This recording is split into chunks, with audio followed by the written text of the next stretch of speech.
Mukherjee gave away the Gallantry Awards in an investiture ceremony organized at Rashtrapati Bhavan.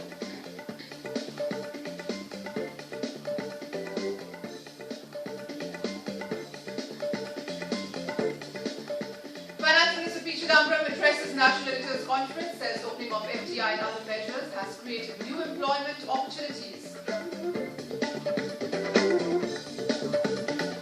Jodhpur court reads out fresh charges against film stars in Black Market shooting case, likely to get 6 years of imprisonment. Next hearing on 27th April. Nation is observing Martyrdom Day of Singh. Rajguru and Sukhdev, they were hanged on this day in 1931. More than 150 Indian cities to participate in the Earth Hour today. Over 7,000 of cities across the world joining the campaign to raise awareness about climate change. And in cricket, Australia all out for 262 in their first innings on day 2nd of 4th and final test. India are 115 for the loss of 2 wickets.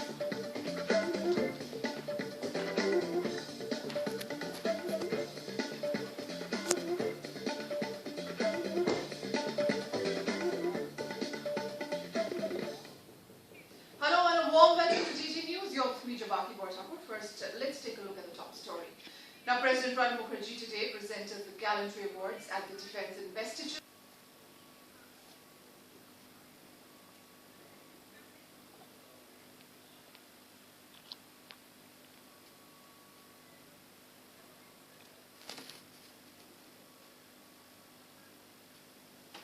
Back with midday news and apologize to our viewers there because of some minor technical glitches that must have kept you waiting.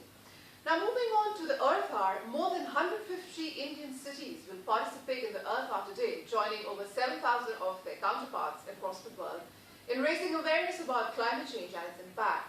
The Earth Hour, which began in 2007 in Sydney, appeals to people and businesses to switch off lights for an hour to raise awareness about climate change. Last year, India's smaller urban towns also joined the campaign, along with big metros like Delhi, Mumbai, Bangalore, Hyderabad, and other state capitals. All right, now to talk more about the Earth Hour and its significance, we are joined by Mr. Ravi Singh, who's the General Secretary and CEO of the WWF. Mr. Ravi, first of all, I'd like to ask you is that, could you tell the viewers what you mean in the show? Something about the background of the Earth Hour, something about how it was conceptualized. Well, a group of professionals representing media, conservation, communication got together and ideated on doing something that would join people across the globe.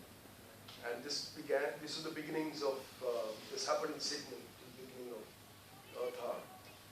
And gradually the idea gained ground. It went across national borders of Australia. It gained ground in countries such as India in 2009 and has now spread out the way it was mentioned earlier.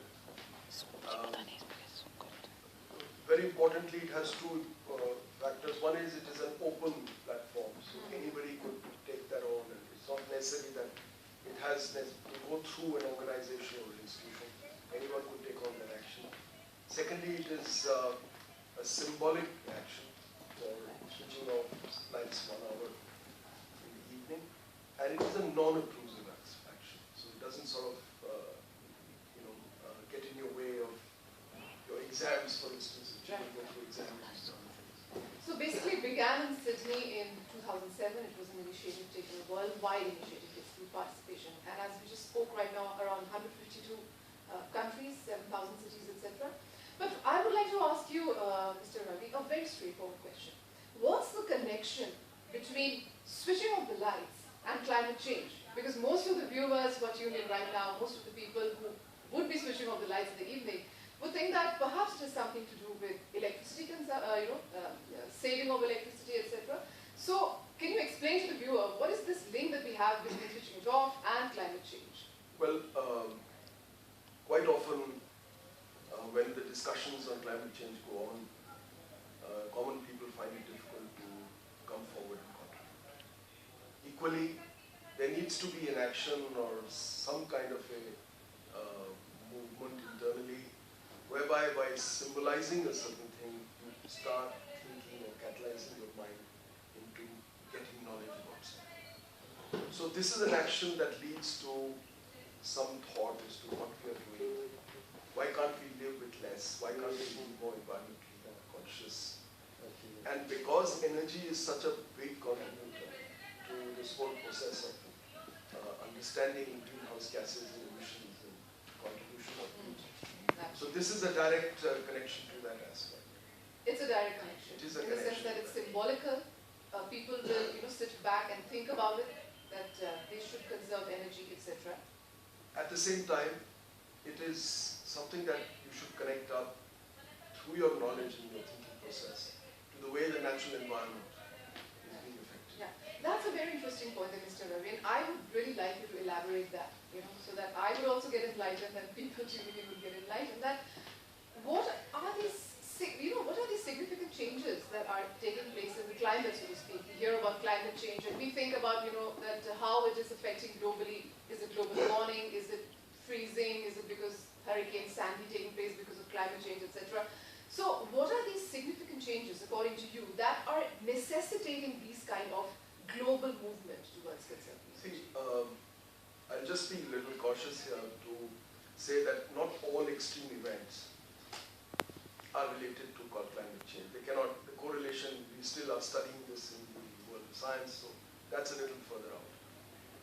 More importantly, we are seeing scientific studies pointing towards the effect of mankind on the earth having a direct impact on the environment increasingly, and increasingly a deteriorating pattern in some areas. For instance, the temperature rise is certainly taking place in some areas. Yes, The rise of temperature in the Arctic is exceeding that in other parts of the world. So this is a matter. This is a concern, yes. Secondly, we are in India also seeing the rise of the sea level rise. We are seeing that in the tsunamis. Some islands which disappear in natural process, and they silt up and come back to the ablation and depletion that happens. But we are seeing an increasing sea rise, and this is going to affect us because some of the places in the world which will see sea rise are also those which are hitting top. Yeah. I think to a large extent, whenever extreme events do take place today, people feel that it's relating to something which is a bigger matter. And whether that is wrong or right, that's another aspect. The fact is that we have deteriorated a very large area of our natural environment, whether it is watersheds, whether it is prime agricultural land, Yes, whether and it is droughts forests. also, I believe. Droughts, changing rainfall patterns, that people say that now, why don't we adopt other aspects of it? Places next to the seashore, a Sure. country, with the blessed by the monsoons having droughts. Sure. Isn't that ironical? But at the same time, we need also to adopt good patterns of behavior towards the environment. All right. And this whole movement this year to move towards renewable energy, Yes. which would have a lower impact, Okay. and ways and means of thinking this through properly, so you Right. can depend much more on solar, on wind, or other forms of renewable energy, and therefore take less from your natural environment for that. Absolutely. So do not deplete the natural environment, take more from what's happening, like the solar energy, wind energy, thermal also, I believe. No, no. The thermal, absolutely. Wind That's non-renewable. Wind and solar. Solar also has a thermal energy. Something that is in abundance, coming to us free from nature, and something that is not going to get depleted. We need to think in those terms, isn't that? And use and get them into common use, like households. Okay. Even if you are able to change 20% of our energy into, we take this from natural sources, we take them from renewable sources, I think it will make a huge difference to our country. Right. See, on one side we are seeing environmental deterioration Right. as a result of the way we are, taking the resource for energy, coal and oil and so forth. On the other hand, we also are faced with an economic problem of the fiscal deficit. Absolutely. So we have these resources with us in India. Yeah. We have the process of putting them together. Where we have to do optimum utilization, and we do hope that organizations like WWF and initiatives taken by you really go a long way to enlighten the public, enlighten the viewers also who tuned in. Thank you so much, Ravi Singh, for joining us. We do hope that you keep coming again to our show, enlighten us even more about the impacts of climate change and environment conservation, etc. Remember, viewers, today is Earth Hour, and from 8:30 p.m. to 9:30 p.m., if you feel you should switch off your lights, then please do as a signal, letting you to conserve energy and save climate. All right, now.